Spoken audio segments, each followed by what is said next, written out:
दोस्तों, विधवा का पुनर्विवाह के भाग 1 में आपने सुना, नताशा घोष का पति कोरोना वायरस से पीड़ित होकर हॉस्पिटल में एडमिट है। उसके चेहरे में ऑक्सीजन मास्क लगा हुआ है। ऑक्सीजन सिलेंडर में गैस कम होते जा रही थी। नताशा घोष के ससुर ऑक्सीजन सिलेंडर के जुगाड़ में घूम रहे थे क्योंकि हॉस्पिटल में ऑक्सीजन उपलब्ध नहीं था। जैसे जैसे सिलेंडर के मीटर में गैस का प्रेशर कम होने की ओर बढ़ रहा था, नताशा की दिल की धड़कनें बढ़ती जा रही थी।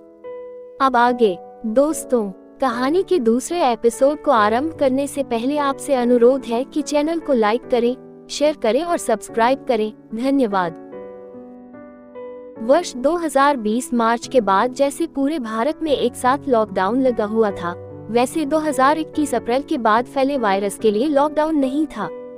केंद्र सरकार ने राज्यवार कोरोना के गाइडलाइन अलग से बनाने के निर्देश सभी राज्यों को दे दिए थे। कोलकाता में कहीं आंशिक लॉकडाउन, तो कहीं दिन का, तो कहीं रात का कर्फ्यू लगा हुआ था। स्थानीय प्रशासन के नियम के आधार पर अलग अलग जिलों में अलग अलग नियम लागू थे। कुछ संस्थान जैसे सिनेमा हॉल, रेस्टोरेंट और शॉपिंग मॉल आदि तो 2020 मार्च से ही पुनर्तः बंद थे।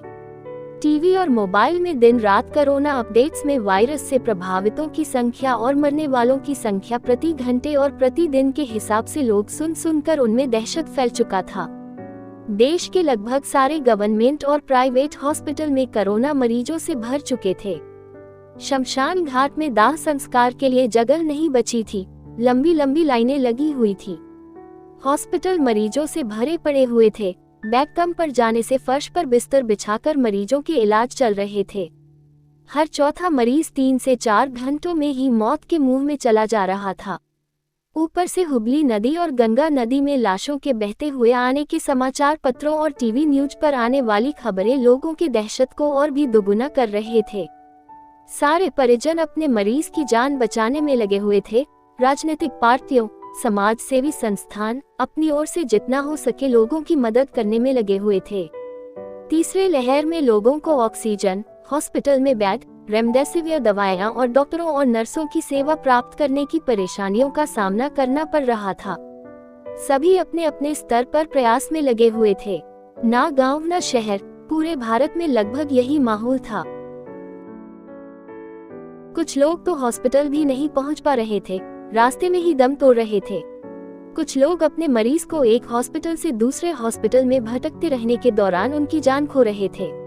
सड़कों पर पुलिस प्रशासन मास्क लगवाने के लिए कड़ी कार्यवाहियां कर रही थी। भारी मात्रा में लोगों को फाइन लगा रहे थे। फिर भी कुछ लोग बिना डरे लापरवाहियां करने में कोई कसर नहीं छोड़ रहे थे। नताशा हॉस्पिटल में अपनी सुरक्षा के लिए डबल मास्क लगाकर रखी हुई थी और बार बार साबुन से अपने हाथों को धो रही थी। उसकी दिल की धड़कनें बढ़ी हुई थी, न जाने आने वाले पल में क्या हो जाए।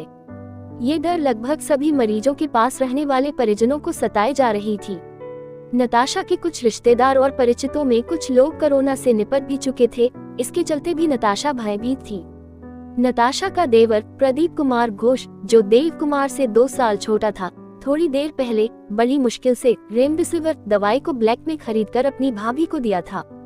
प्रदीप दवाई देकर अपने घर खाना खाने चला गया था।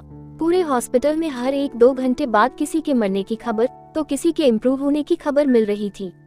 कुछ मरीजों को हॉस्पिटल से छुट्टी भी हो रही थी, जिसे सुनकर कुछ लोगों के मन को तसल्ली और आशा भी मिल रही थी। नताशा को उम्मीद थी कि उनके पति देव कुमार को कुछ नहीं होगा। नताशा को याद है, 3 दिन पहले रात को जब नताशा और उसके पति देव कुमार बिस्तर पर शारीरिक संबंध बना रहे थे, तब देव कुमार जरूरत से ज्यादा हाँफ रहा था। नताशा ने इसके पूर्व ऐसा हाँफता हुआ देव को कभी नहीं देखा था। देव कुमार को बहुत ज्यादा थकावट भी हो रही थी। देव कुमार जब रात को हावड़ा के शोरूम से कार में वापस आया था, उसी समय उसे कुछ अजीब सा लग रहा था। कोरोना से बचने के लिए बकायदा मास्क, सैनिटाइजर आदि का भरपूर उपयोग करता था, फिर भी उसके मन में कोरोना का भय उसे सताने लगा था। सुबह तक उसकी तबीयत और खराब होने लगी, सिर में दर्द हो रहा था। कोरोना का दौर तो चल ही रहा था। डर के मारे नताशा और देव कोरोना टेस्ट कराने जोका में स्थित कस्तूरी मेडिकल हॉस्पिटल में ITPRC टेस्ट कराने पहुंच जाते हैं। प्रारंभिक टेस्ट में कोरोना के लक्षण पाए जाने से उन्हें तुरंत एडमिट कर लिया जाता है। बेड खाली नहीं रहने से ससुर जी अपने जान पहचान की मदद से हॉस्पिटल प्रबंधन से बोलकर हॉस्पिटल के दूसरे वार्ड में एक किनारे फर्श पर बेड लगाकर इलाज शुरू करवाने में सफल हो जाते हैं। दूसरे दिन देव कुमार की रिपोर्ट आने के बाद पता चलता है कि देव कुमार कोरोना पॉजिटिव है।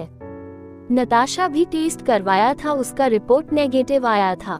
हॉस्पिटल में देव कुमार की सेवा में नताशा और उसका देवर प्रदीप घोष लगे हुए थे। पहले दिन तो ज्यादा कोई प्रॉब्लम नहीं आई, पर दूसरे दिन से उनकी तबीयत और ज्यादा बिगड़ने लगी थी। कल रात से देव को ऑक्सीजन लग चुका था। देव कुमार घोष के पिता की हुंडई कार की एजेंसी थी। कुल 3 शोरूम थे, कोलकाता के जोका, हावड़ा रेलवे स्टेशन और कोलकाता के बड़ा बाजार में शोरूम थे। तीनों शोरूम को उनके पिता और देव कुमार और भाई प्रदीप कुमार संभाला करते थे। कोरोना के कारण धंधा मंदा था, ऊपर से लॉकडाउन और कर्फ्यू के कारण पूरा बिजनेस ठप पड़ा हुआ था। देव कुमार नताशा को हाथ का इशारा करके अपने पास बुलाता है। जब नताशा नजदीक आती है तो अपना मास्क हाथ से हटाकर कहता है, नताशा, गला सूख रहा है, मुझे प्यास लगी है, पानी चाहिए। बोलकर मास्क फिर से अपने मुंह में लगा लेता है। नताशा, हाँ 1 मिनट कहकर मुंह में लगी मास्क को हटाकर पानी की बोतल से देव के मुंह में धीरे धीरे पानी की कुछ बूंदें डालती जाती है। पानी पी लेने के बाद नताशा फिर से मास्क लगा देती है। देव बार बार छटपटा रहा था, शरीर में तकलीफ बढ़ रही थी, सिर में काफी दर्द हो रहा था, सांस लेने में भी तकलीफ हो रही थी, छाती ऊपर नीचे हो रही थी। तभी नताशा का देवर आकर खबर देता है कि पायल की तबीयत खराब हो गई है। वह चुप नहीं हो रही है, उसे माँ ने चाइल्ड स्पेशलिस्ट के पास नीचे लेकर आई हुई है। डॉक्टर उसे भी कोरोना का टेस्ट कर रहे हैं। तुम नीचे चाइल्ड वार्ड में जाओ, मैं भैया के पास रहता हूँ। इसके आगे की कहानी के लिए एपिसोड नंबर 3 का इंतजार करें। यह एपिसोड अच्छी लगी तो मेरे इस चैनल को लाइक करें और इसी प्रकार के भावुक कहानियों के लिए चैनल को सब्सक्राइब जरूर करें। धन्यवाद।